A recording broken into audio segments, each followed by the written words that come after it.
So in this video, I'm going to be talking to you guys about my labor and delivery story. Like, I found out April 13th that I was pregnant with my third baby. My due date was set for December 13th, but I didn't end up having my baby on December 13th. He actually came 2 weeks early.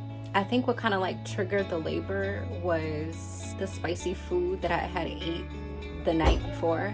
Yeah, so I think pho was definitely one of my pregnancy cravings. I craved pickles and peanut butter, lime and agave, anything that I could put hot sauce on I wanted. So like chips, fries, pickles. We went for a walk at the YMCA just to check it out. It was like a really big YMCA. It had like 3 different floors. The very next day I was having contractions all day long, and I thought they were like Braxton Hicks, because you know Braxton Hicks are like very mild, sharp shooting cramps. It didn't even hurt that bad. I didn't think I was in labor. So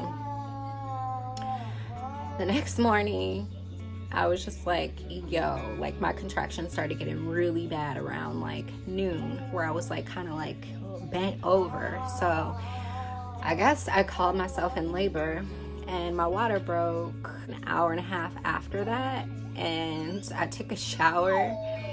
Acid reflux was on 10. I was in active labor. My mom came over and took the boys.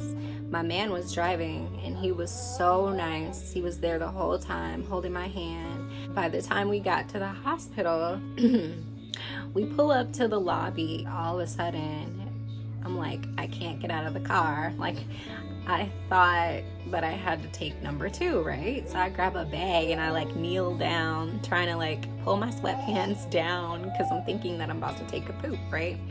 Whole time I'm pushing my baby out. And I didn't know until I tried to get out of the car and I felt something. So I look in my sweatpants and there he is. And my man pulls up to the car on the passenger side with a wheelchair, like, come on, you have to get out of the car, you have to get out of the car. And I'm just like, I can't. And he didn't understand why, and I'm like, I can't. So he opened the door for me, and I was like on the edge of the seat, like turned sideways, trying to get out of the vehicle, right?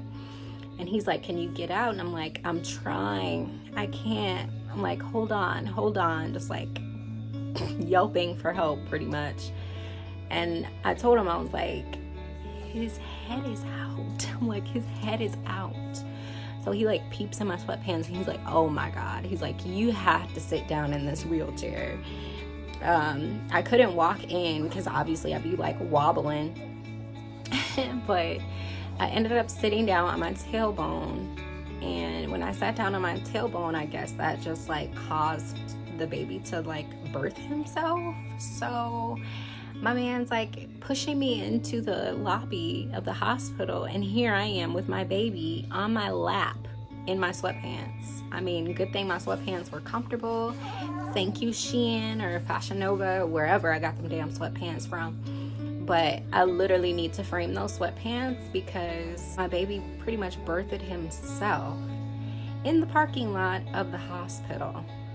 Crazy story. Honestly, I wouldn't have had it any other way. I went into the hospital, and my doctor let my man cut the placenta cord right away, which I didn't even really want cut right away. I just wanted the placenta out of me because I was just ready to be at peace and hold my baby. I'm in the hospital, and like, I swear to you, it was like 10 different nurses that checked on me while I was there overnight. And the only reason they were doing it is because they were like, oh my God, she's like a superstar in here. She's a superstar.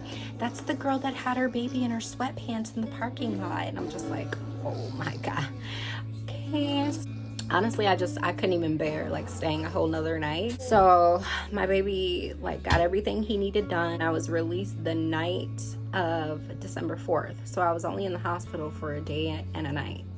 Well, 2 days and a night. Would I do it again? Probably.